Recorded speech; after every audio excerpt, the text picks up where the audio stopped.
What is up? Welcome back to another episode of Don't Quote Us Sports.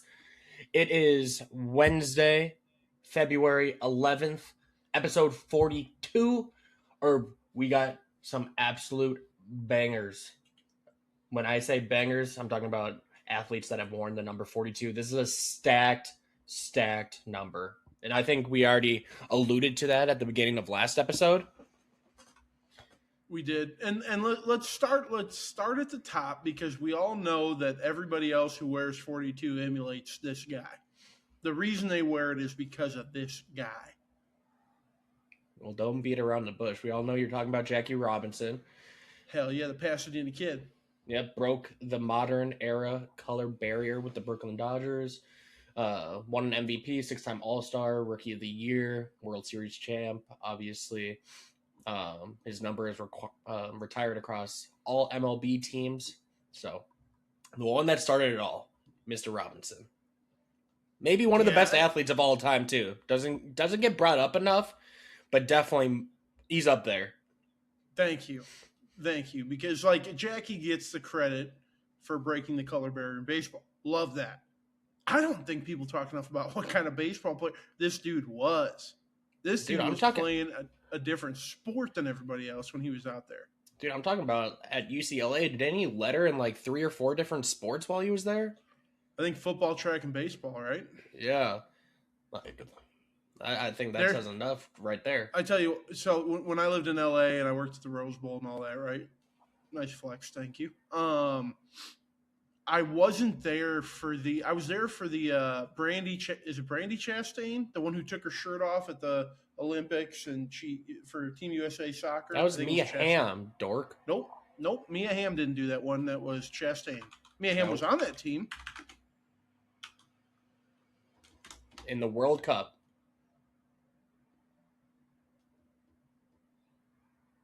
Okay, it was Chastain. It was. It was who? I don't know why I thought that was Mia Hamm. Everybody makes that mistake. It's Crazy. All right. These things happen. So I was there for that statue unveiling, and then a couple years after I left, they unveiled a Jackie Robinson statue. That was pretty dope. Yeah, I can imagine it would be. But some other notable baseball players that wore number 42. Obviously, we got Mo Rivera, all-time MLB saves leader with a whopping 652 career saves. 13-time All-Star, 5-time World Series champ. He even has a World Series MVP. Made into the Hall of Fame just a couple years ago. Then we also have Bruce Sutter. He's an old school guy, relief pitcher for the St. Louis Cardinals. He's also in the Hall of Fame. Forgotten one of the most forgettable MVPs of, I would say, kind of the modern era. That was Mo Vaughn back in 1995. Won an for MVP. The Mets? No, Mo Vaughn, I want to say... Was he a first baseman for the Mets? No, I want to say he played for the Indians, but I could be wrong there. Boston. Yeah, he was Big Papi before Big Papi. I thought he played for the Mets for a minute. He did, at the tail end of his career, so you're not wrong. Hell yeah. Football, the most notorious one, hardest hitter in NFL history, some might say. Used to have stick 'em covered from hands to shoulders. He had that shit everywhere. Obviously, I'm talking about Ronnie Lott, the star of those San Francisco 49ers Super Bowl champions, the dynasty back in the 80s and 90s. 10-time Pro Bowler, 8-time first team All-Pro. He's on the 75th and 100th anniversary all-time teams. So he's the most notorious 42 in football. Basketball. Cut his finger off in a game. You remember that? No, I was not alive. Well, you remember hearing about that? You've heard about that, yes? I think I've heard about that. No, I did not broke see his it. finger there. He's like, just fucking take it off. Honestly, he's doing himself a favor because I know you know as well as anybody. Some retired football players, their fingers are so fucked up. They're so disgusting to look at. Booger McFarlane, keep your hands off my television. It's not even disgusting. It's appalling and it's upsetting every time. Mm-hmm. Hey, don't leave football yet. Hold on. Don't leave football. There's an Okay. American Patriot that wore 42. Not very long in the NFL. Pat Tillman. Friendly fire. Whoa. We don't get political here. I'm just saying. I'm don't saying get what political. Those are they unsubstantiated claims. They're pretty substantiated, I feel like. And I feel Allegedly. like it doesn't get said. I feel like it doesn't get said enough. Allegedly. R.I.P. Pat Tillman.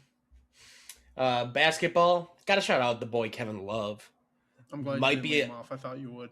Might be a top. He might be. No, I don't think it's guaranteed. Like a debatable. You were pooping question. on him last week. I don't think it's debatable. He's on the Timberwolves Mount Rushmore, as it currently stands. Yeah, him, KG. Ant's on there already. No, Ant's on there already. Yes. He's made 2 Western Conference Finals. That's more than we had our entire franchise history before. Says a lot about your franchise. Our franchise has been around since the late 90s. Hey, says a lot about your franchise. Might as well put fucking Rudy on there. I am pretty sure if we go from the inception of the Timberwolves, I'm not going to finish that sentence because I could be completely off. Is Anthony Bennett up there or what? Dude, no, but I put Michael Beasley pretty high. People forget. God, was he like that, though, with them? No, he was not. No. He did. I think he did average almost like 20 points one season, though. Okay, let me finish this so we can get into the real meat and potatoes. James Worthy, old head, 3-time NBA champ with the Showtime Lakers. And then some women's athletes. I just got one. It's Brittany Griner. Yes! There it is.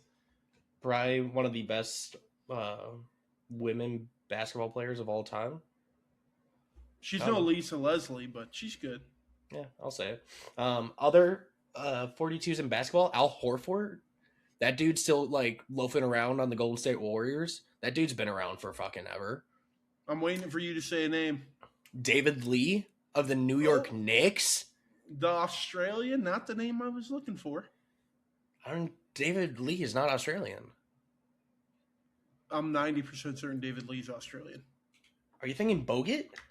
No, Bogut is also Australian. I know. David Lee, I'm fairly certain played for the Australian national team. Okay, who did I miss? While I look up to see if he is Australian. No, he was born in fucking. He was born in St. Louis. Oh, I was under the impression he was Australian. I thought he played for the Australian national team. Who did I forget? Elton Brand. Ah, fuck that. Oh, wait, no. If you're gonna say Elton Brand, you know who we forgot? Zach Randolph. Did he wear 42? I hope so. I could have sworn he did. I thought he was rocking 30s. I could have sworn that dude wore 42. Elton Brand, though, who's now, I think, the Sixers GM. 50. Fuck. Yeah. Let me hit you with a hockey one. You remember the name Sean Avery? I did. I don't remember rocked him it with 42. The Red Wings.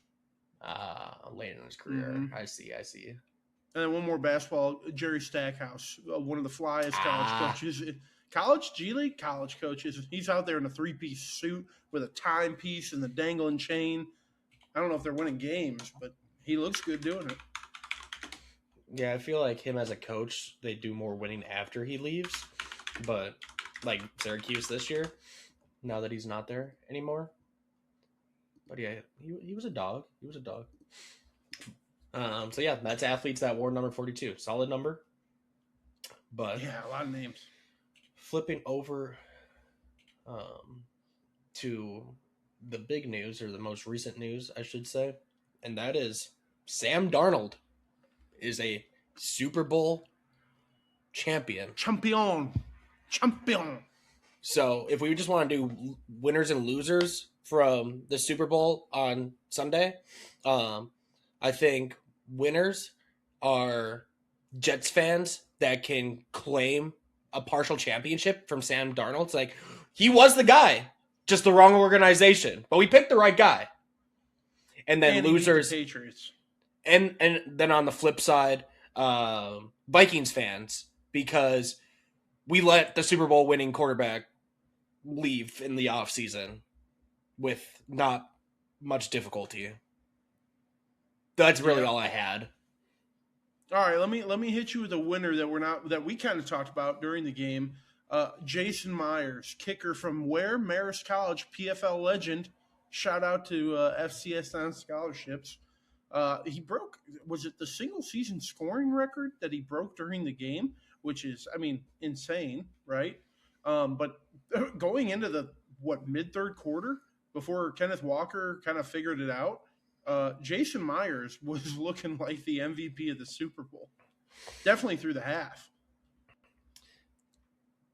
If Seattle doesn't score a touchdown, I think it's a lot closer. But I think the fact that it was so like the offense was so one person driving it for both teams really, and that was Kenneth Walker. The fact that he had over 100 total scrimmage yards at half. That was more than I think the Patriots had as an entire offense at that point. Yeah. So I think it would have been pretty difficult, regardless if they didn't score a touchdown that entire game, for him not to get it. Because without him, they're probably not even getting a majority of those field goals. You know what I mean? No. And you want to talk about a real winner here? Take away like the MVP. Awesome, great for you. You balled out. You just got paid, Kenny. They are going to pay your ass now. What a time to do it in the biggest game of one of the best seasons we've ever seen. Like it really was. I know the game wasn't fantastic, but Kenny Walker about to get a bag. Yeah, that was. I felt really happy for him, honestly. Like, what better time to be like, pay me my bread? Even though Collinsworth was shit talking him, like middle of the game. He's not that good of a pass blocker. He can't catch the ball, as he immediately like drops a pass or something. Look at him walking back there. You know, he's so patient when he's behind the line. He can't block or catch, but he's walking in the line. I'm like, dude, what the fuck? Collinsworth. I hate Chris Collinsworth so much. Patrick Mahomes were out there. Dude, I don't know about you. I gotta ask, from like an offensive lineman perspective, right? Well, pause, because that's my biggest loser, and it's unfortunate. But I'm not done with the last conversation. Sure. Okay, go ahead. Go ahead then. Go ahead. From an offensive lineman perspective, if you had a running back like Kenneth Walker behind you, who is literally walking, just waiting to like make a cut for what must feel like an eternity as an offensive lineman, would you prefer a running back like that, or do you just want a dude that's putting his foot in the ground, fucking hitting a hole? Cinema. I want you to take time. Okay, because if I get beat across my face to the strong side of the play, right? If I know he's got the ability to see this thing out, I'm gonna block this dude, but you're gonna have to cut off my butt on the backside. Offensive linemen love it when a running back takes their time, comes right off the butt on the backside cut. It's perfect. We just get to down block the whole way. Yeah, they want to go to my right. Cool. I'm going to let them because I know Kenny's back there. He's about to over to the left. Like that, dude, the opposite of that is you get almost a LeGarrette Blount style runner where LeGarrette just put his face mask into the backs of his O-lineman and pushed the O-lineman because he's big enough to do it. As an O-lineman, there's nothing more frustrating than being hit repeatedly in the back by your running back. Like there's other than getting stepped on, like that is the most infuriating thing in the world. Does it impact like because I know Seattle tries running a zone concept in their run game, which is more like what tackles, like between the tackle and guard. Not necessarily, but yes, I mean more often than not. And when you run a zone, it is designed to find the backside hole. It's almost like you run a counter, but up at the line of scrimmage, like it for layman's terms, if you will. So is it when you're like running that zone scheme? Is it a lot more like not like set in stone, as in like we're hitting the C gap on this play? Everybody's obviously going to try and block their guys the opposite ways to create a hole right there. And it's more like you're saying, where it's like the defensive lineman off the snap is immediately like their stunt is going this way. So I'm just going to follow them and I'm just going to keep going with them that way. Yeah, zone's designed with a primary and secondary hole, right? Your primary might be frontside A gap, but guess what? Backside B is going to open up because we're not blocking guys, we're blocking alleyways, we're blocking gaps.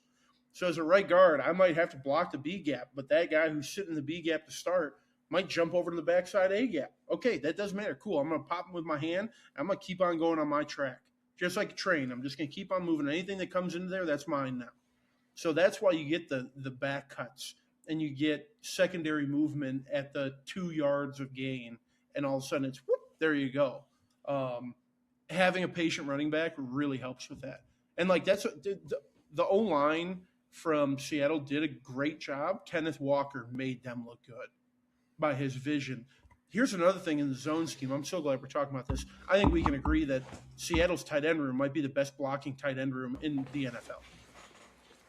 Between Barner, Saubert, and Arroyo, they can all three of them block and block well.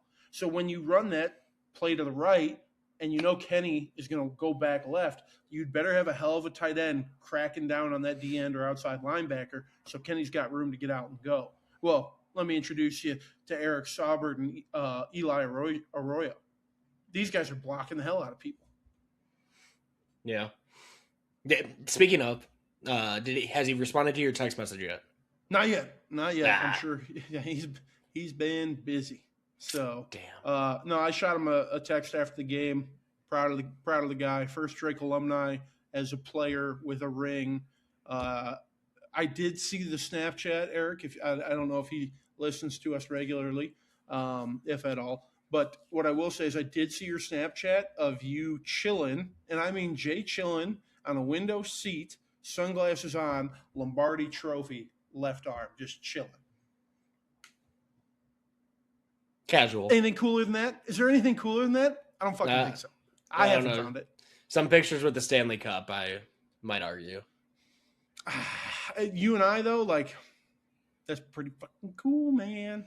Yeah, the closest thing I can hold to that is when I got to hold the Drake basketball Arch Madness trophy a couple years back behind the Peggy's bar with Garrett Sturtz and Darnell Brody. That was probably the closest I can compare to. Hell yeah. A little bit different prestige level, but hell yeah. And we've talked about this. I, in my lifetime, will never touch the World Series, Stanley Cup, or Lombardi trophy. You and me both. Can't do it. If there's a photo op, I'll take a photo with it. Sure, whatever. All right, right? I won't touch it. Oh, I'm touching it. I'm getting my hands all up on there. Can't bring myself to do it. Okay, but on the flip side, you're about to have a damnation since we're on the offensive lineman thing. I was going to let you have the damnation. Okay, fine. Here. I'll do the damnation. And I almost don't want to do it, to be honest with you, because I'm going to defend him here. I'm just going to tell you that right now. Because there's I don't think there's a player that has been dragged more on social media over the course of the last 2 days than poor old Will Campbell in his T-Rex arms, because he is getting brought to the fucking pasture and slaughtered out there, especially because he has that viral clip of him at LSU talking about how defensive ends can get 1 sack and be like a first overall pick. If a tackle gives up 1 sack a game, they're getting bent. Amazon. Yeah, you're working at Amazon. He gave up 14 pressures. They gave him 14 pressures, which is the most an offensive lineman has received this season in a game. So here's where I'm going to defend Will Campbell, because I like Will Campbell as a player a lot. Do you know how old he is? He's only like 22. He's young. Very. He is 22. He has played in 19 NFL games in his life. Didn't he miss a couple at the end of the season because he tore something in his knee? He did at least miss a game or two. So okay, anywhere from 15 to 19 NFL games. That's not a lot of NFL games. Yeah. And now you are expected to be the left tackle going against one of the more ferocious edge rushers in the NFL. I mean, that's part of the reason they got to where they're at. And you're going a lot of one-on-one. Yeah, he got blown the fuck up, and that needs to be addressed. But I think it's the way that he blocks that needs to change, and I think it's going to help him. When you and I and even more casual football fans, when they see a tackle pass set, what do they think of immediately, right? A big old kickback, and Yeah. right? That's not the only tool in that toolbox. And that's all I saw from Will Campbell. Unfortunately, Will, your frame and your arms don't allow you to have a kick set like, I don't know, Ryan Ramczyk, who had some of the longest arms in the world, it felt like, where he can get separation and still create. Dude, I think Will Campbell's got to model his game after. You remember the name Teron Armstead? Yeah, great tackle for the Saints. Yeah, incredible, right? Might be a Hall of Famer. Might be, some say. I think he's got to shift to that type of style where he's like bully him at the line. You're going to get beat. It's going to happen. But like jump set, short set him, like play to your advantage. The dude's got incredible feet. His arms are affecting him. I think, but see, this is where I feel bad at the same time. Like, yes, like looking back at it, if you play the game, you're saying you're healthy enough to be in that game type of thing. But you have to wonder, as a left tackle, offensive lineman in general, but left tackle, when you have to be a little bit more lateral, I would say, compared to like a guard or a center where you don't have to move as much, I would say, or argue, that having whatever that was torn in his knee had to been affecting him. No way that he's able to plant the way that he's used to planting, because there's no reason a dude that is 320, 330 pounds is getting blown the fuck up by DNs and linebackers that are 250 on multiple occasions. Yeah. You know what I mean? Yeah, I get what you're saying. Which is why I feel bad. But at the same time, you said you were healthy enough to play in this game. So if that's the case and you're gonna continue to go out there, you have to own that performance. Yeah, and he has as of today. And again, I don't want to put this all on Will Campbell. There, your left guard and left tackle are both rookies. No, right? You know who I blame just as much? Josh fucking McDaniels. Thank you. You realized for 3 quarters, you put Drake Maye underneath your center and tried making that work for 3 quarters with no success. And then you're finally down by 3 possessions in the 4th quarter, and you're like, oh, why don't we spread the ball out? Why don't we go out of the shotgun? Go some empty sets. Make some of our reads easier for Drake Maye so he can get the ball out quick. No, we talked about the scheme of it all. I text you in the middle of the game, like how many chip blocks by tight end or running back did we see off the left side in the first half, even into the 3rd quarter? 0. You weren't doing your struggling rookie left tackle any favors. And then halfway through the 3rd, they're like, oh, maybe we should start doing this. And they did, and guess what? All of a sudden, we can throw the ball downfield a little bit. Not great, but more than we could in the first half. I'm not a big fan of everybody ripping this kid apart. I know he's had some pretty viral moments. I'm going to live and die, for my quarterback and all this. Didn't do himself any favors. I think he can play left tackle. He's probably better suited for right. I think he has the skill set to play left tackle. He just has to drastically change his game.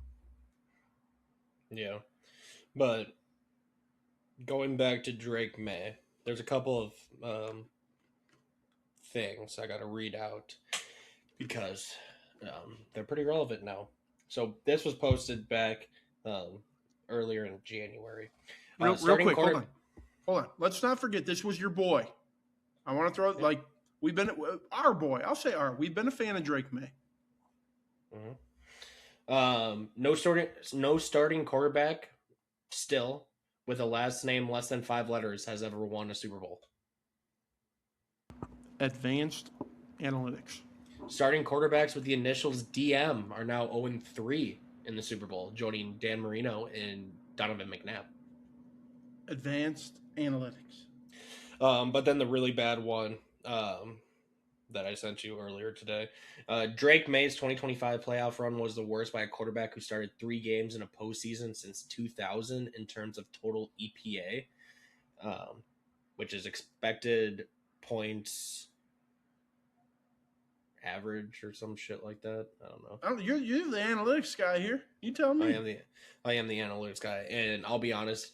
I don't know what the fuck how you calculated it or anything, but he was first by a wide margin. He was at a negative 29.2. Number 2 on that list is Peyton Manning, that 2015 season with the Denver Broncos when he could barely move. He was a negative 22.7. Drake didn't look good, dude. He officially, I wouldn't say completely all of his fault, broke the record for most times sacked in a single postseason. Yeah. I felt bad for him too. That dude was in hell. He was in hell. He really was, dude. Like, and it was I would say, very little fault of his, but you had the issues with the offensive line, which then impacted your running game. So you had no run game. And in fairness, some of his passes weren't great in the first half. Dude, his receivers dropped some that you gotta catch in the Super Bowl. Like, they're hitting that, like, they're not perfect, but you're getting hands on them. Like, come on. That showed the inexperience of the Patriots. Like, I do think that was a big piece of it. And we talk about how young Seattle is, but they've got dudes who have been around and have played in some big games, whereas the Patriots really haven't. Like, Stephon Diggs is probably the guy who's played in the most big games, and he did okay. But I also found myself screaming at the TV when I'm watching Drake May, throw the ball, throw the ball, throw the ball. Why are you holding on to the ball? Throw the goddamn ball. But then you would see it from the all 22, and his receivers are just, there's no separation whatsoever. Throw it, make sure that the defender can't get it, we're incomplete. Instead, we're taking 7-yard sacks. It's not all on Drake May. I'm not sitting here saying it's all on Drake May, but there was a timing issue for sure. I don't know. The Patriots did not look great as a whole, but I tell you what, the fan base should be elated to where they got to with what they had, and that I don't see why they can't be favorites to go back next year. Yeah, they definitely did not do themselves any favors when it came to the whole narrative of they haven't played or beaten anybody all season, because they officially finally played a team at pretty much full health and got slapped. Like, bad. Yeah. They had no run game. Holy hell, they had no run game. No. Bad. No. Can we talk about the game as a whole? Sure.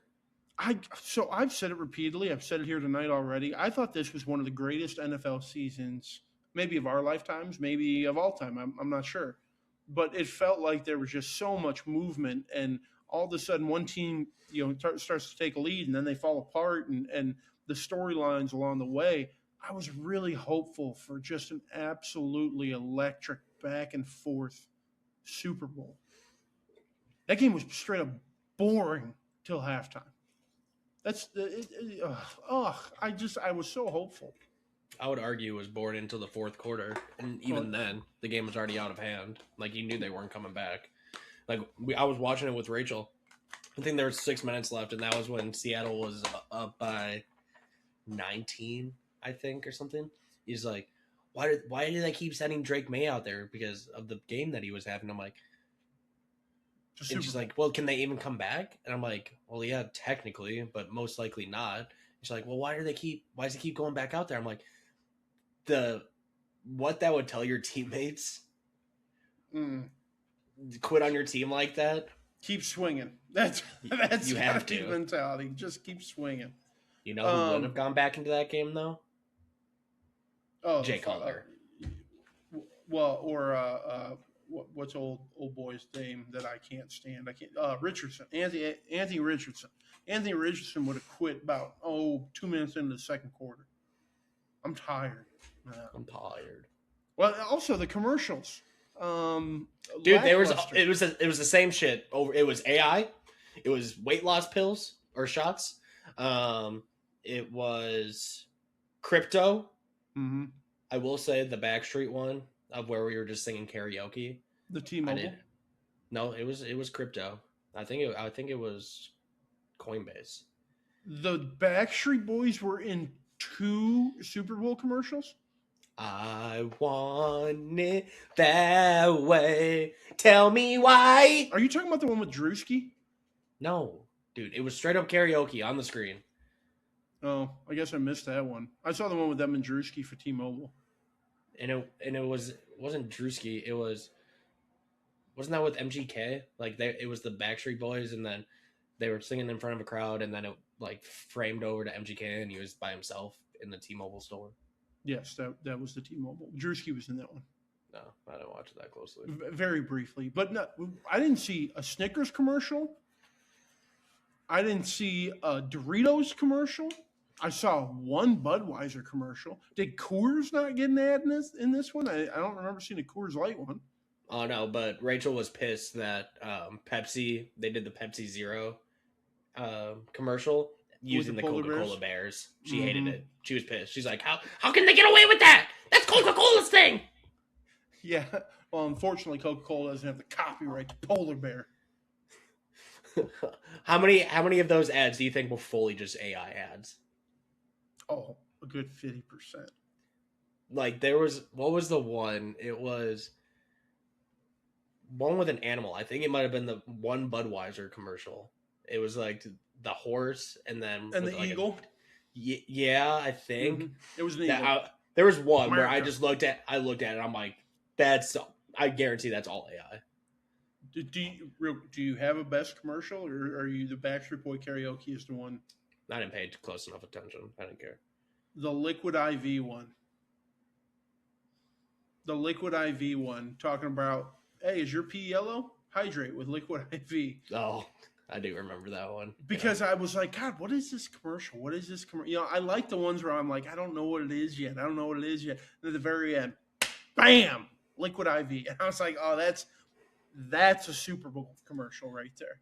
I will say, NBC had so many opportunities to advertise for the Olympics during this. Did they really have to play the same fucking ad 20 times? You couldn't have had some variety? No, why would they? God. But how much a commercial costs, and then the it's their network. I know, but they eat the possible revenue there. Why spend money on it when you just own the space? Like, here, take this, fat piggies. You'll like it. That's what they told us. That shit was annoying. That's all I gotta say. It lacked. I pray for a day where we get back to some wild commercials during the Super Bowl. Yeah. I just don't know if we'll ever see that again. Like the Doritos, you remember the Doritos one where it's like 2 mechanics, and he's like, "Are you gonna finish that?" And he's like, "What?" And the dude just starts sucking his finger for the fucking Dorito dust. Well, for the longest time, didn't Doritos do like the fan competition? So the ones that we'd see during the Super Bowl, those were all like created. They did do that a couple times, I think. Yeah, and that's why they were so like out of the box, like weird shit. Yeah. Cool little related to sports moment. Formula One gets a new team this year, Cadillac, and another American team on the grid, and they, in the fourth quarter, revealed what their car looks like. Pretty sick. Okay. Off topic, but I can appreciate it. Shout out Formula One. Tell me, because I'm sure you have plenty of people on your socials that made a point to watch the Turning Point halftime show. Did they enjoy it? I don't even know who performed. So Kid Rock and Brantley Gilbert were the only two names. I had both. Well, there were more names, but it's the only two you would recognize. I watched both because what I wanted to do was be informed on what I was going to talk shit on. The Turning Point USA All-American. was everything that you thought it was going to be. And all I could think the whole time was like, they're just playing slow jams. It was slow country. And then Kid Rock came out and played Ba with the Ba one time, and then started like he did a couple covers, and it looked pretty lip synced. Also, I don't think it was live. I think it was all pre-recorded. I don't know. I haven't seen a clip of it. The only thing I've seen is Fox News trying to say how many people viewed it, and they're trying to say it was 6.2 peak viewership, which would have placed it as the second most watched concurrently on YouTube ever, in front of all these like World Cup games and soccer games. Like it was only behind some like I think it was India landing something on the moon or something recently. So what I saw, when I was on it on YouTube, there were 4.5 million viewers. I was like, okay, sure, right? And I've heard all the way up to 16 million, which I don't think is true. I think that 6 million figure is probably as high as it got. It didn't outrank the Puppy Bowl, which had 14 million viewers. And last I heard was the average viewership for Bad Bunny was 135 million.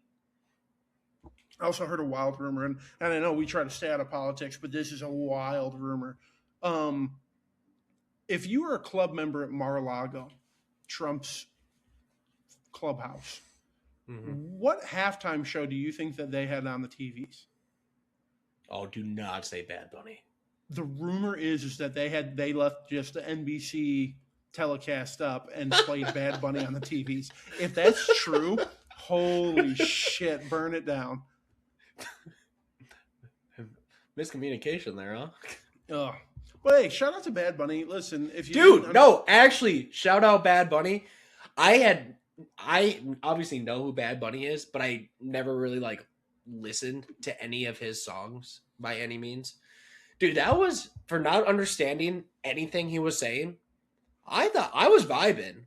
Like the beat on some of those songs were sweet, and then I started learning more and more about like some of the scenery. Yeah, the scenery and like what it stood for and stuff, and how it all had like this like underlying meaning. Like it was all very intentional. Yeah, it was all just celebrating Puerto Rican barrios, man. Like the neighborhood. Like that's all it was. You know what the coolest thing is? I don't know if you saw this or not. So you know how they had like the little pupusa stand or taco stand, and then they had like the little drinks. Those are all legit businesses that are Puerto Rican owned that came in to represent their business. He had that building that was like a three front. One of those is like the last Puerto Rican club in New York. Like it looks like it, like they made it after it. I thought that was super dope. But then you started watching, like, yeah, there was ass shaking. We knew there was going to be ass shaking.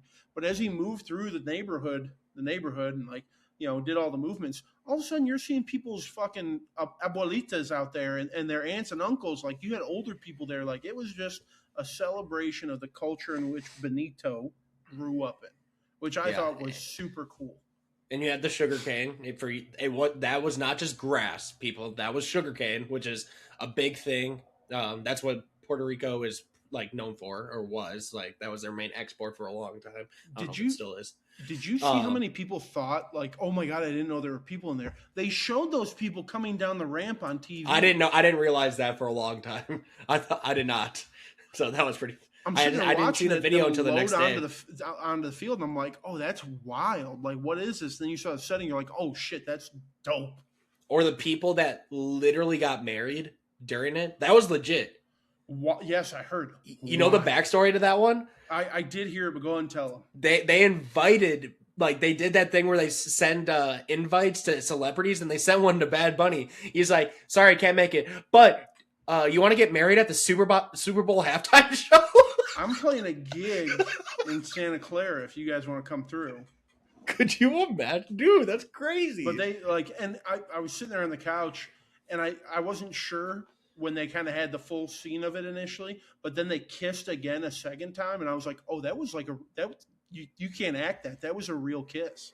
And I was like, oh my God, they really got married up there. That's insane. Yeah. The last thing I'll say on it is I can just appreciate the message behind all of it. You might not have been able to understand what he was saying for a majority of it, uh, but he definitely made a point of there just needs to be more love in this world. Like there are so many people that are so quick to hate or judge and all these things, and everything ends up being so divisive when it truly shouldn't be, type of thing. People just need to lead with love, and I can get behind that message 100 times out of 100. Yeah, whether you So speak English or not. And hey, yeah, shout out to Benito because he took the high road. I think definitely. he could have made that wildly political. And anybody who actually views the "We Are America," I mean, he said "God bless America" at one point in time, and then "God bless all these other countries throughout our hemisphere." But like, he could have turned that into "fuck ICE," "fuck Trump." Like, it could have gone a completely different way. And he So said, "No, like kind I of just how want his to." Grammy speech went from the earlier in the Yeah, was again, that last weekend? could have absolutely ripped him, and there's a large contingency of America that wouldn't have blamed him for it. But the fact that he said, "No, I'm going to lead with love through my action and what we're going to do here," like, I'm not going to give that guy airtime. I'm not going to give that conversation airtime. But what I'm going to do is celebrate my heritage and my people. Hey, I can get behind that. Whether you're white, black, Asian, Hispanic, it doesn't make a fucking difference to me. I'm about that life. Without a doubt. Without a So doubt. early predictions. Who is it next year? Ooh, let's get the odds real quick. I've got a favorite. Okay, who is it? I'll try and find the odds real fast. Well, I can't. I don't know if he's played it yet or not. Hold on. Okay, well, you do that. So the odds, Seattle and Los Angeles Rams open as favorites at plus 950, followed by the Bills at plus 1100, Eagles at plus 13, Patriots at plus 13, and Ravens at plus Not where I was 13. going with this. I meant who's playing the halftime show next year. Oh, shit. My bad. We'll get into the Super Bowl prediction here in a second. But okay, who would Isaiah like to see play the halftime show next year? Oh, fuck, man. Dude, can't put me on the spot like that. That's what we're about here. You want to hear mine? Yeah. Post Malone. Post Malone Wait. covers. But would you do Post Malone country or Post Malone back in his rap days? How about both? Because I think you cover such a broad audience there. I don't know a single person that doesn't like Post Malone. Well, I'm sure there would be enough people that would be like, he's got face tattoos. But he could bring Morgan Wallen out. He could bring Jelly Roll out. He can bring rappers out. Like, there's potential there, and I think he would do us a disservice if he just went hip hop or just went country. I think he can give us both. Super Bowl's going to be back in LA next year. Dude, why do I feel like Taylor Swift has to do one at some point? Oh, fuck it, Sabrina Carpenter. No chance are they going to let Sabrina on that stage, brother. Why not? Janet Jackson showed a tit. Correct, but have you seen one of Sabrina's shows? Can't be any fucking worse than Bad Bunny's backup dancers yesterday. It can be. I would.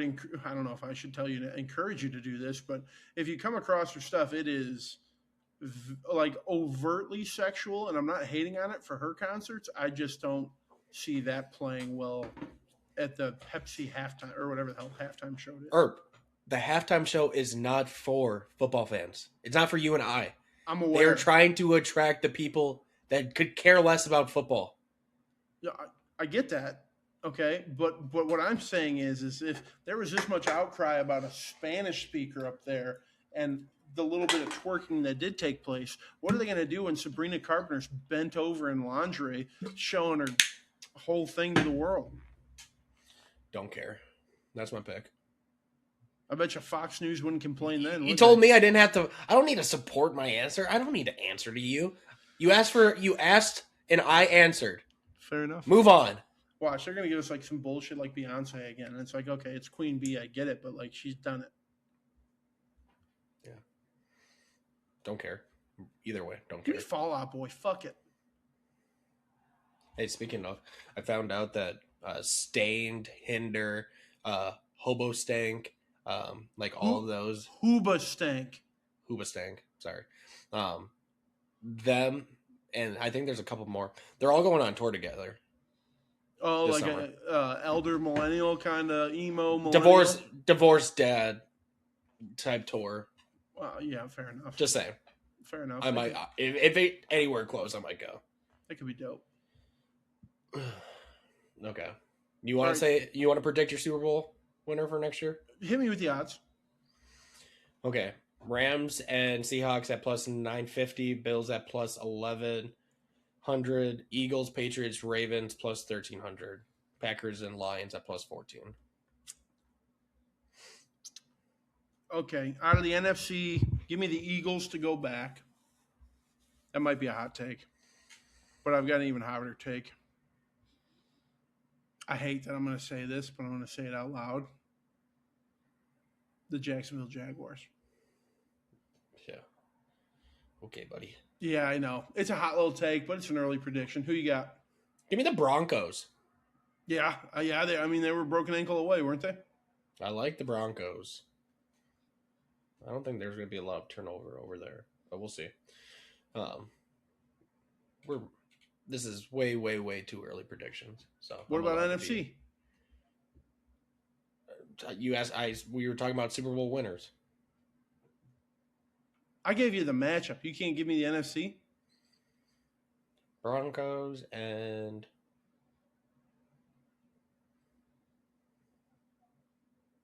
Lions. Okay. Ooh, spicy. I like that. Why not? Clock it. Okay. Let's move over to an event that only occurs once every 4 years. Hey-oh. And that is the Winter Olympics taking place in Milano Cortina. Found out that's because it is taking place in two different locations, both in Milan and Cortina. Cortina is where the mountains are, yes. Correct. So more you know on that one. But Herb, I always have to take the time when the Winter Olympics specifically come around to go through what the Winter Olympic sports are, because I was talking with Rachel and I was like, I don't even know outside of like 4 events of what there really is at the Winter Olympics. So I'll speed run them, and then I got a question for you. Okay, we got alpine skiing, biathlon, bobsleigh, cross country skiing, curling, figure skating, freestyle skiing, ice hockey, luge, Nordic combined, short track speed skating, skeleton, ski jumping, ski mountaineering, snowboard, speed skating. And my question to you is two-pronged. What Olympic sport would you absolutely fail at? Like, you wouldn't even attempt? Oh, right now? Anything ski related, I feel like.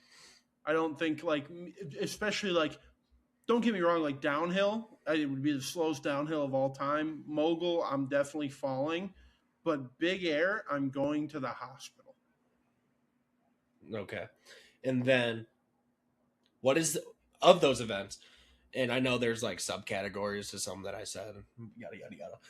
Which of those do you just, like, unexpectedly get really excited for? Like, you see it come on, and you actually get, like, kind of jazzed up, like, oh shit, let me sit down for this. Like, I didn't realize I was going to be so into curling or something. The big air is dope. Mogul, where they're doing one of those things, not really for me. But watching somebody ski down the side of a mountain on a tight course going 85 miles an hour, give me that. And also, let's be honest, like any race fan, your favorite part of the race is when they wreck. Your favorite part of downhill skiing is when they go down because you hit them with the, ooh. Well, it's just like the clip, I don't know if you had seen it, of the Canadian hockey team They were at a one of those speed skating events, and I think it was a relay, and there was a crash, and it involved like multiple teams, and you could just see the reactions of the Canadian players who just like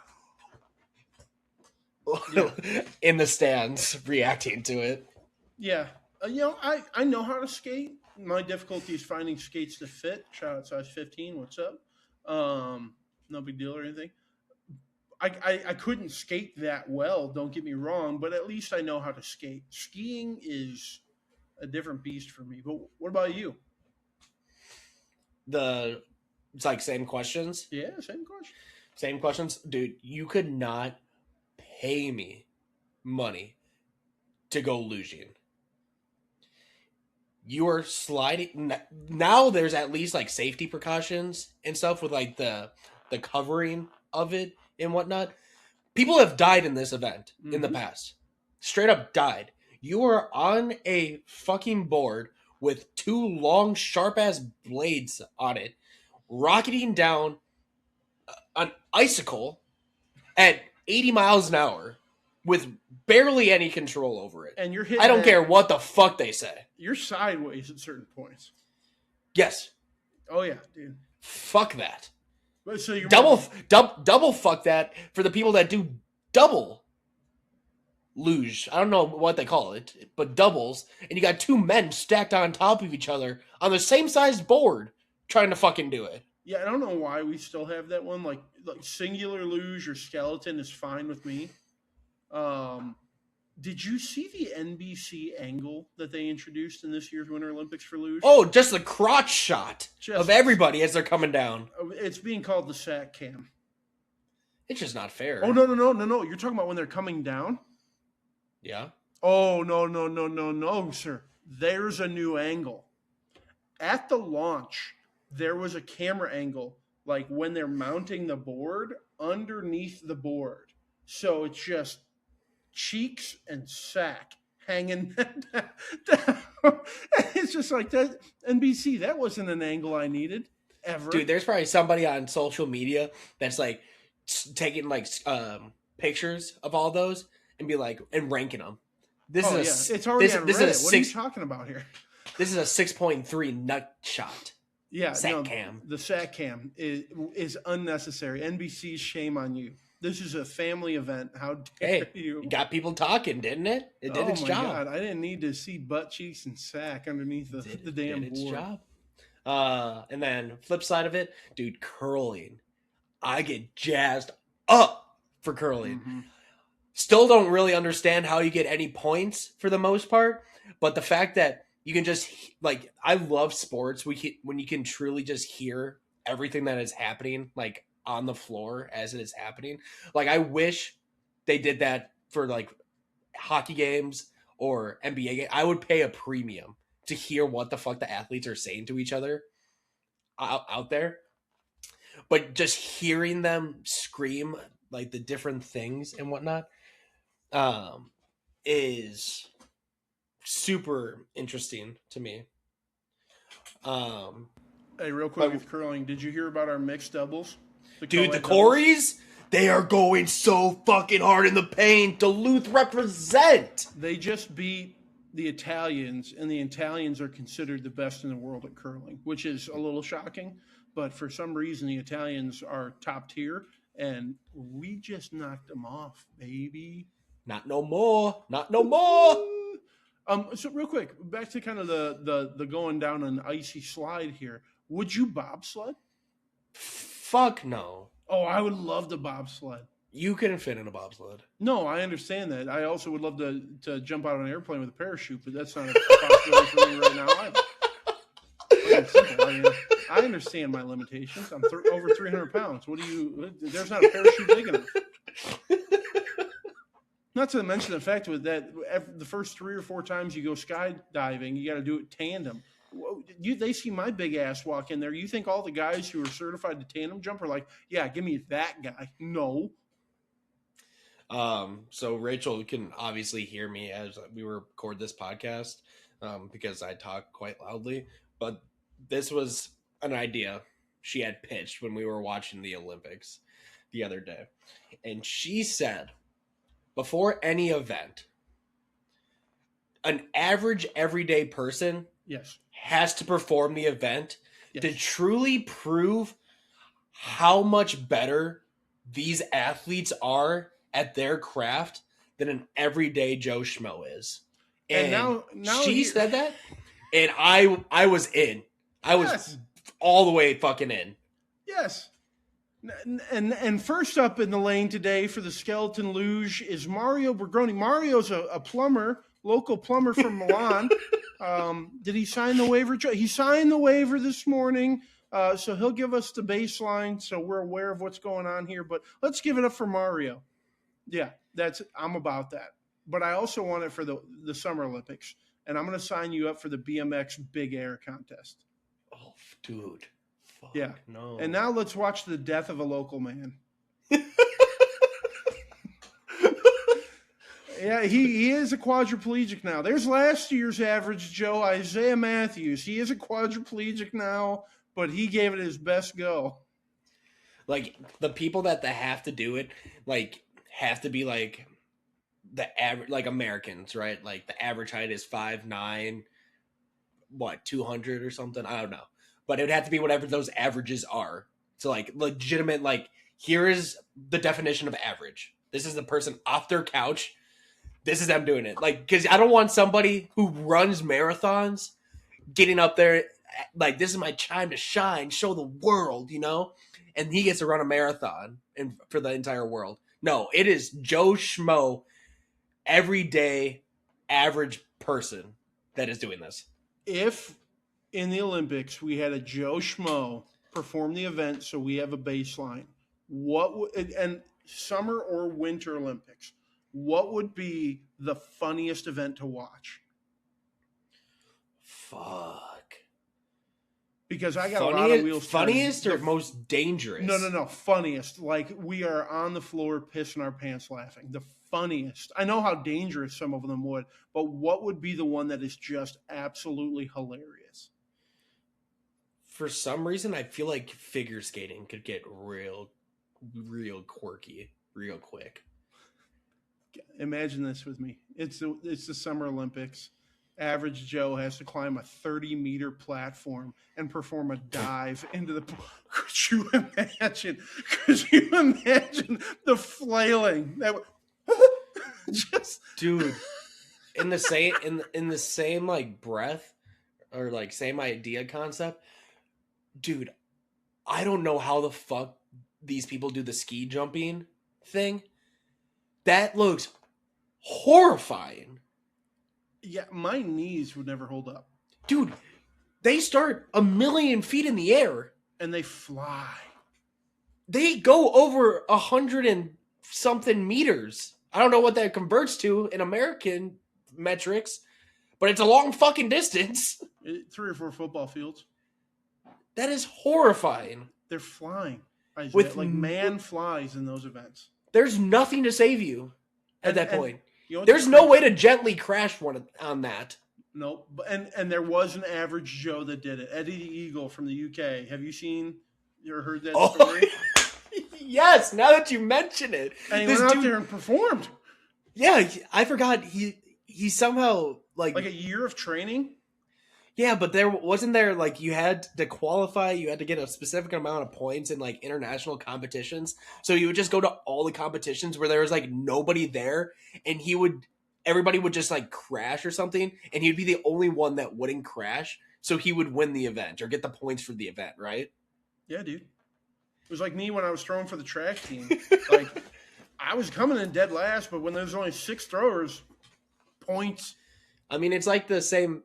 Not like the same, but the dude from Haiti, I think it was, that just became the first Haitian athlete to finish whatever Nordic event that they did. Like, he got last by a good amount, but he finished it. But he was there. He qualified to be there. Like, people are knocking that dude. What a great story. I mean, it's like the Jamaican bobsled team of old. Shout out to the Jamaican bobsledders again. But no, dude, like, I think it was cross country. Like, dude, good for him. You competed and finished at the Olympics. That's more than Yeah. you and I can ever say. We don't know that yet. Knock on wood. Hey, Pickleball's we're coming for you. Yeah, you Pickleball's motherfuckers. coming. We'll put you on notice. All right, we're coming for it. I got 2 years to train. Let's ride. Mm-hmm. It could be us. But let's talk about the sport that I think you and I will obviously be paying the most attention to, and that is men's ice hockey. I believe the first games start on Thursday. At least that's when Team USA plays their first game. I know you had pulled up the groups, right? Do you still have those handy? You want to run through those? I do. All right. So Group A is Canada, the Czech Republic, Switzerland, and France. Group B is Finland, Sweden, Slovakia, and Italy. Honestly, a loaded group. And then Group C is United States, Germany, Latvia, and Denmark. I like these. I like these groupings a lot. Yeah, I don't know how they decide them at all, but I think they're pretty even or fair for the most part. Yeah, it doesn't. You have your clear cut favorite in each, right? But then Yeah. there's one, if not two other teams there that, like, oh, they can play. Like, look out for some of these teams. Yeah. Do you know off the top of your head? You said there's four groups. Is it the winner of each group just advances to the medal stages? Oh, yeah, I never quite understand how they do that whole thing, to be 100% honest with you, to be completely honest. I know you play 3 games, you win 2, you're on to the next. But I am not well versed enough to understand that type of activity. Like a round robin type of ish. Yeah, I feel like we play, like, even the teams that suck play quite a few games. Okay, here you go. Round robin. Top teams in each group after round robin, along with the best second place team, advance to the quarterfinals. The other 8 teams then compete in the qualification playoffs to determine the remaining 4 quarterfinal spots. So that means what 8 teams make it? No, 8 of the 12. it seems like a lot. No, that makes sense. There's 12 teams. And 8 of them make it out of group play. That makes sense. Okay. That plays in my mind.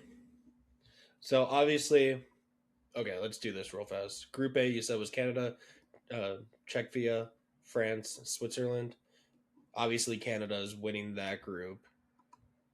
And then, are we in the same boat thinking Czechia is second? I'm not familiar with the nation of Czechia. Am I pronouncing it wrong? The Czech Republic? Yeah, but that's not how they go by. It's spelled Czechia. I know it's I'm the going to go ahead and Czech call them Republic. the Czech Republic. The Czechs. Okay. They're probably the second best team. Probably. I don't see France doing very well in this one. They barely got in. If the Russians were allowed to play, they would have replaced France. Yep. Group B, this is probably going to be the tightest of the 3 groups. Finland, Italy, Slovakia, Sweden. I have a sweet spot for Sweden just because there's a shit ton of wild players that are on the Swedish national team. But that's going to be close. I think you could pick whoever wins that, but then the second place is probably going to be the highest ranked second place team, in my opinion. I would agree with that. And Finland is a team this year. Finland has some fucking dogs that play in the show, dude. And they won gold medal 4 years ago. Granted, there weren't any NHL players at those games, but they still won. There probably still a couple carryovers, if I had to imagine. Yeah, if the Finnish get out of that, which I believe they will, they'll be the best non-group winner out there. And I think it's pretty handedly, to be honest with you. Yeah. And then Group C is Denmark, Germany, Latvia, USA. Obviously, USA is the favorite in that one. But really, second place here, I could see any of these teams. Dude, Um, I'm second not gonna place. lie to you. We're making it out of group play, but our group scares the hell out of me. That Really? German team scares me. Dreisaitl, Paterka, Cedar, like these are. I mean, Dreisaitl alone, but like you add JJ Paterka and you add Cedar, who's only 24 years old, going to play for this Olympic team for the next, I don't know, 2 decades. Like the German team will surprise you, and the Germans are going to hit. Don't forget about Stutzel, Timothy Stutzel. Excuse me, excuse me, sir. Yeah, And Denmark's got a solid team too, dude. Like I would say Latvia over Denmark. I think Denmark's the worst. Dude, they're so tight. You could rank them pretty much any order. And Denmark's got a bunch of KHL dudes that are players in the KHL, and they've got a handful of NHL players, right? Yeah. Lars Eller is their The name, and he. Oh wait, no. Nikolaj Ehlers from the Hurricanes is on Denmark, along with Oliver Jorgstrand. Isn't Olgard? Yeah, Olgard's on there, right? And Freddie Anderson, a goalie. So they actually have some dudes. Yeah, I think Denmark could make it out of group play, depending. It'd be very, very interesting if it. I think that one's the most wide open, easily.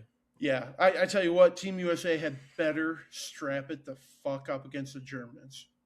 Dreisaitl might have like a career-defining type Olympics. I don't think they're going to go to the gold medal game, but it's a hot take. I'm taking the Germans to medal. That would be very bold. Mm-hmm. I'm taking the German, and it has a lot to do with Dreisaitl, but I think that's a team poised to go do something here. It would be fun. Hell yeah! Plus, their unis are kind of dope. Yes, I would agree with that. I also, the thing that benefits them in a lot of these teams is the fact that they have a goalie with NHL experience. And Grubauer, I know he's had his ups and downs, but all you need is to get hot at the right time. And we've seen it plenty of times in the Stanley Cup playoffs where a goalie gets hot and the team just rides them. Just think the St. Louis Blues and Jordan Binnington from a couple seasons ago. Like, it's happened plenty of times. Let me ask you this, and this is totally hypothetical, and I've already alluded to it. If the Russians were able to play, if the Russian national hockey team could play, do they become favorites over Canada? Dude, it would be hard to place them over Canada. Can I give you their just like what an estimated roster would look like? Just a few of the names.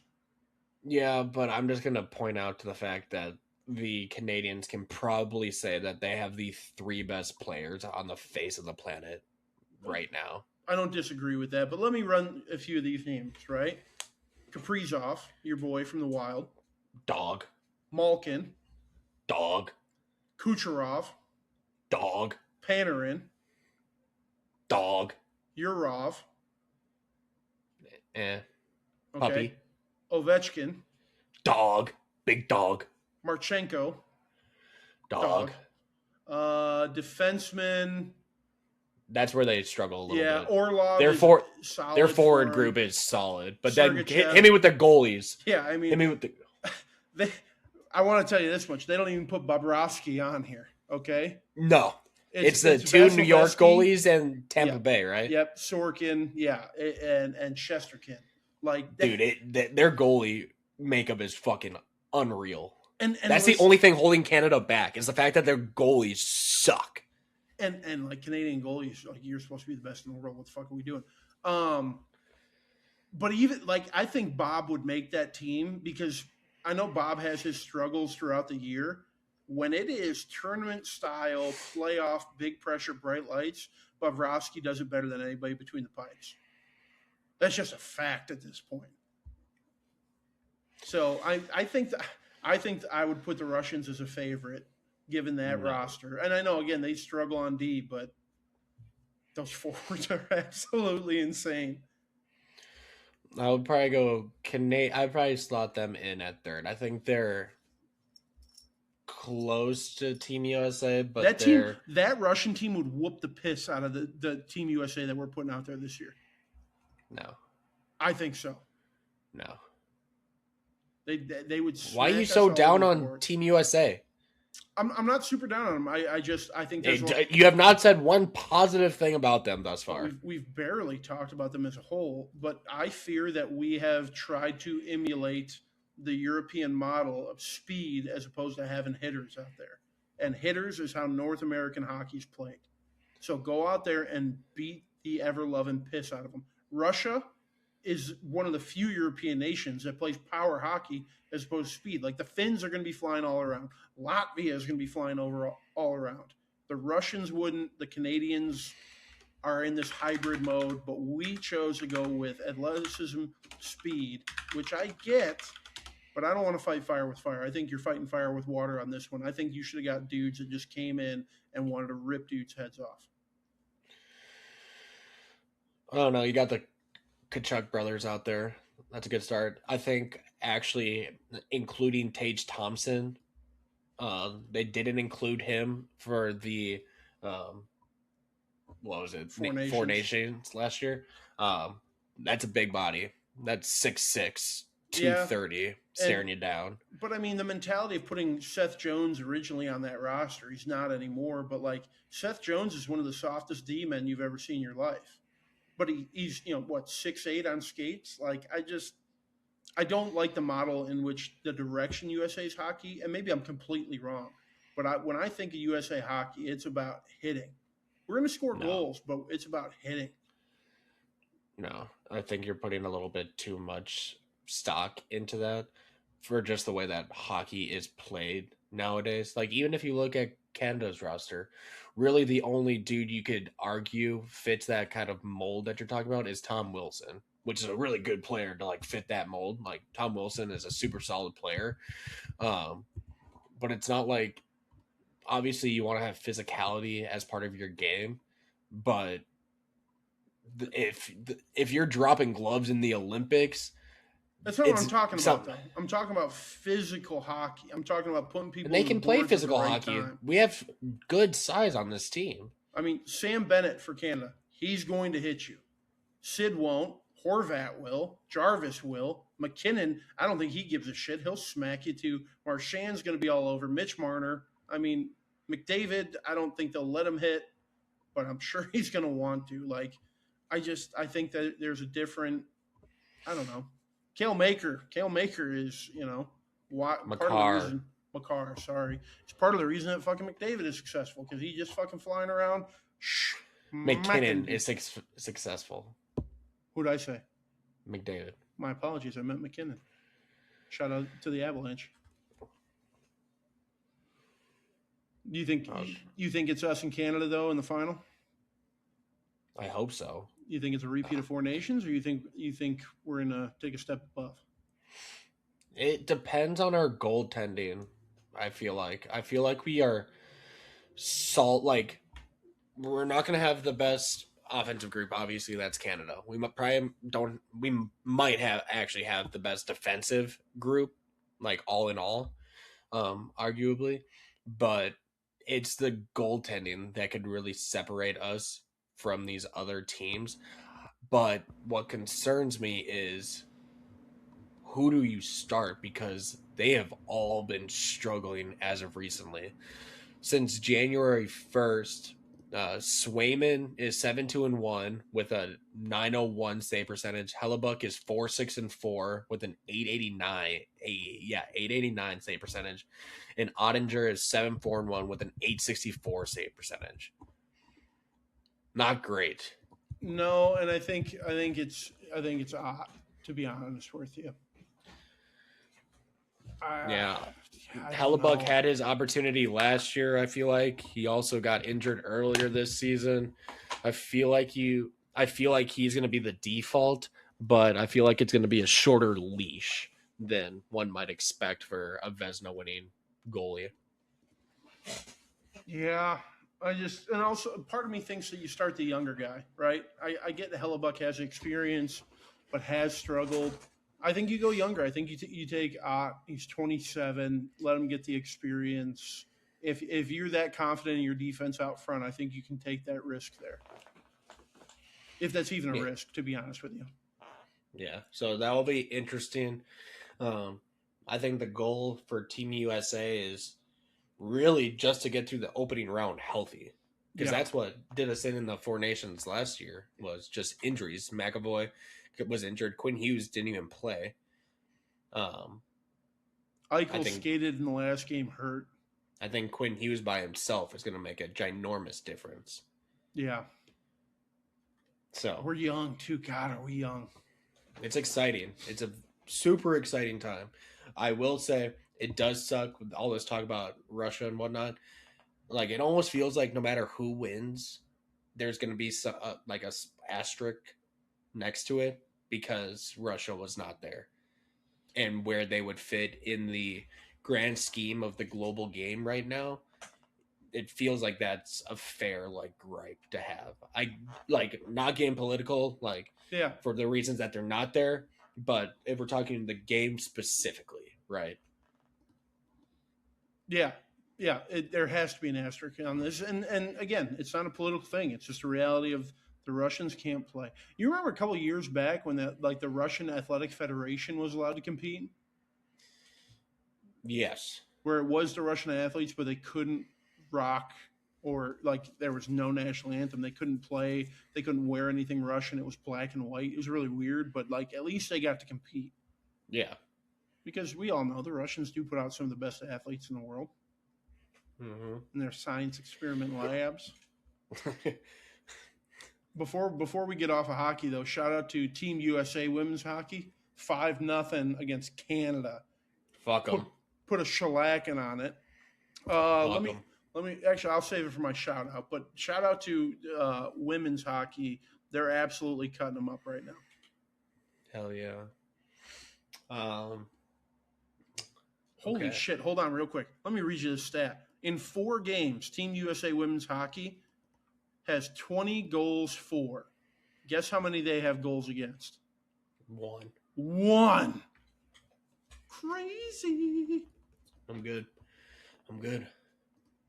Okay. One more thing before we get into shout outs. And that's basketball. And really, it's just one thing. It's just I wanted to talk about the brawl in the Charlotte Hornets and um, Pistons game last night.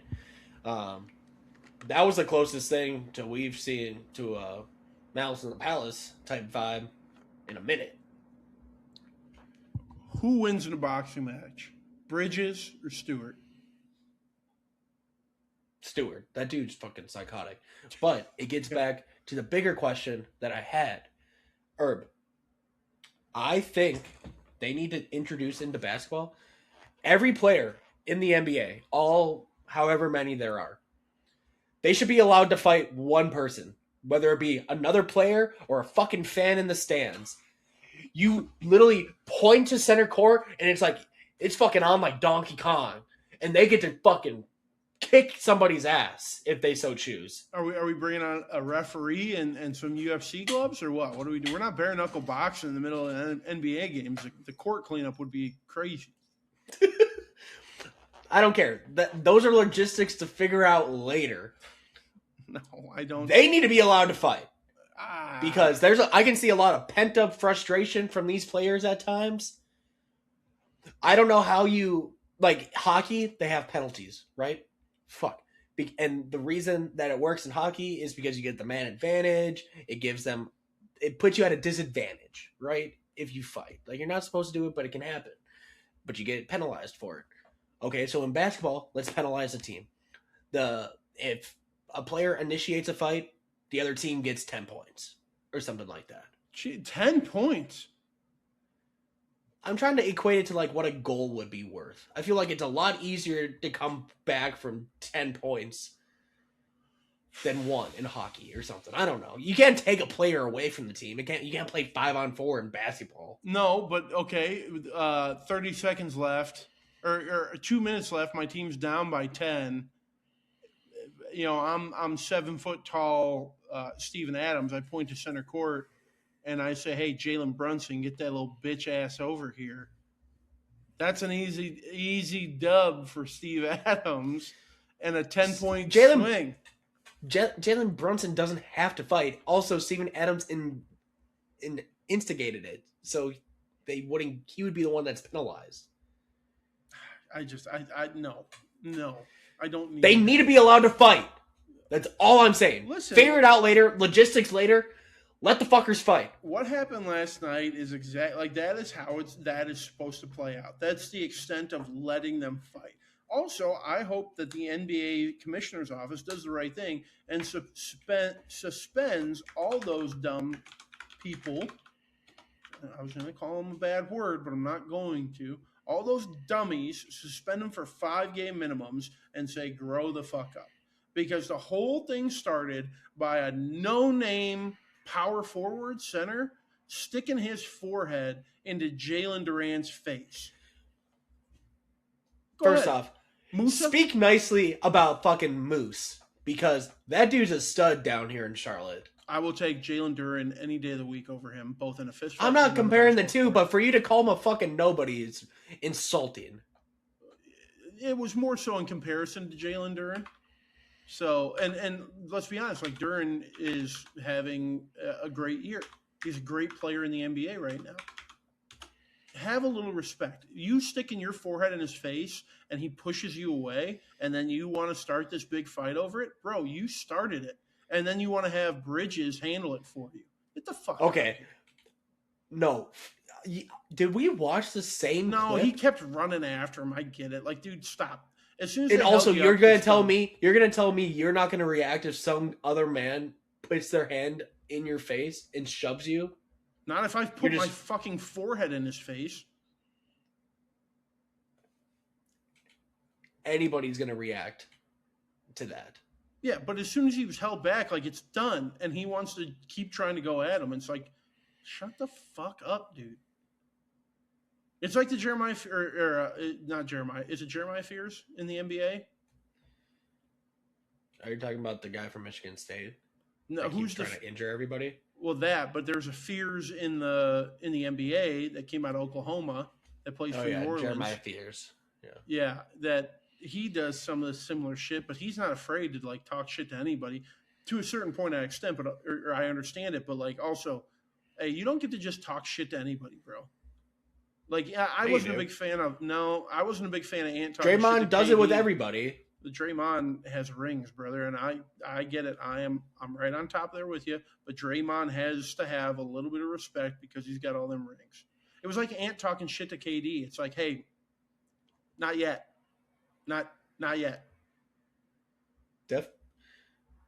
His rookie year. It wasn't his rookie year. He took when he was kicking their ass. It was when they were kicking his ass in the playoffs. I thought he talked shit to KD his rookie year, the first time they played. Also, who are we to tell when a professional athlete can't talk shit to another professional athlete? Bro, that's what we do here. You want? I say more shit talking, the better. Isn't that what in the NBA? If you're gonna shit talk, you got to earn that, in my opinion. Bullshit.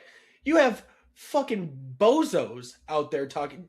Dylan Brooks is the most mid player of all time, and he talks the most shit ever and gets into everybody's head. Correct. He's the definition of one of those dudes I would love to have on my team and hate to play against. No, I wouldn't want him on my team at all because I don't think Dylan Brooks has earned the right to talk as much shit as he does, because what the fuck has Dylan Brooks done in the league? That's why everybody wants him, because he's a culture setter. But I guess not you. I would rather have Isaiah Stewart. At least he is a fucking bodyguard enforcer type. And yeah, he does talk a little shit, but to a certain point, he's earned it. Whereas Dylan Brooks likes to run his mouth and then run away to the other What end the of fuck court. is Isaiah Stewart earned in the NBA? The enforcer title. He has earned that. I don't love the shit talk, but he has earned and enforced a title. Whereas Dylan Brooks is a softie and likes to run his mouth and then run to the other baseline while his teammates fight it out. No, I think he is. That's a hoe move. That's a He's hoe move. right. No, because I think Dylan Brooks is right there in the middle of it. I've seen some clips of him at the other end of the court while everybody else is hashing it out after he started the whole goddamn thing. I'm sure you could say that about a majority of players. Probably. At least Rodman would stand there and fucking fight you. Yeah, that was a different NBA, though. That it was, my friend. Yeah, that's really the only thing I wanted to talk about the NBA. I just wanted my viewpoint to be known that I think NBA players should be able to fucking brawl. Especially fans. You got some bitch ass fan in the stands saying some off the cuff shit. They should get their ass kicked. That I'm more a fan of, to be honest with you. That I can get more behind. I'm all for that right there. Okay. Shout outs. You said you had yours? Yeah. Un momento por favor. All right. Go ahead. Go ahead. No. Okay. Shout out my shout out is going to be Charlie Woods, your newest Florida State Seminole in the class of 2027. That's really all I got. Shout out Charlie Woods. It's been cool to follow his come up. Hopefully it all works out well for him. I think so. I think that's a good move. And listen, you go for a year, you don't want to be in school anymore. I'm sure there's somebody who's going to tell you can go pro, and the PGA or Korn Ferry would love to have you. I don't think he'll go Korn Ferry, but maybe he needs the experience. I doubt it.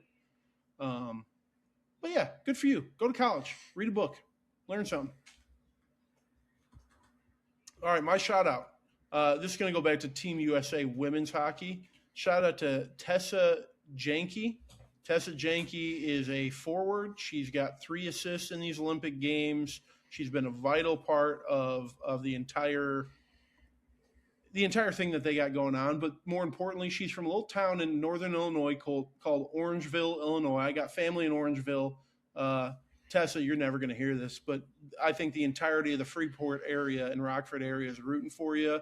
Way to put on for Northern Illinois. Appreciate you. Love to see you winning. Herb, can I give another shout out? Please. I forgot. Okay. Shout out to Montana linebacker Solomon. Oh, Jesus. Tulia Pupu, who will return for the 2026-2027 season after being granted his 9th year of eligibility. And we can't give Trinidad a 6th year? And we can't give Trinidad a fucking 6th year? Are we kidding? If you're wondering how we got Tulia Pupu got here, he started his collegiate career at USC back in 2018. I was still in college then. I was a junior in college. I was 2 years removed from playing. Think about that. He was sidelined for his entire undergraduate campaign at USC. He had 2 surgery-requiring injuries impacting his foot in 2018 and his knee in 2020. The linebacker's first season at Montana and his 8th overall was just his 2nd full season played and 3rd with game action. So he saw the field for the first time as a redshirt junior. The dude entered college in 2018. First saw game action 4 years later in 2022. He appeared in all 14 of those games. Didn't do a fucking thing. Then he was sidelined by another injury in 2023. Missed the whole season. Then he wrapped up his career at USC in 2024, playing in 7 games before he was cut short with an illness. And then he transferred to Montana, and it sounds like he played the entire season. He turns 20, he either is 26 or is turning 26 this year. I couldn't think of a worse thing in the world than being 26 years old and having to go be teammates with some 17-year-old pimple-faced kid from South Dakota, or Utah. No, bro, dude. Listen, it didn't work out. Suck it the fuck up and join the real world like the rest of us. You want to stay in football? You've been around football long enough. Go be a coach, man. You probably know more than the fucking coaching staff. And it's completely different too. He's playing FCS football. It's not even Division One football. What's he getting? Where there's most? Truly $10,000 a month. Not, dude. There's no way FCS players are making that much in NIL. I bet you there's some. No shot. Highest paid FCS football player. I'm thinking about some of those NDSU guys. Dude, there's no way. Oh no, that's in the NFL. That's not what I want. Okay, I'm probably not gonna find it. So, but if I do find it, but there's no way. There's just no way. But yeah, I just had to shout out my boy Solomon. Tulea poo poo. But yeah, that is wraps on episode 42. Thank you all for listening once again. Shout out the homies. Shout out the girlies. Hey, happy Valentine's Day, bud. Thanks, baby. I was thinking about you. Jesus. Make sure to leave a like, comment, subscribe, follow. Tell somebody you know to give us a listen. Maybe it's your server at your Valentine's dinner. Let them know. With significant other. Be like, let them know. You know, do your thing. It's the year of love. With that being said, we'll catch you next week for episode 43. Peace.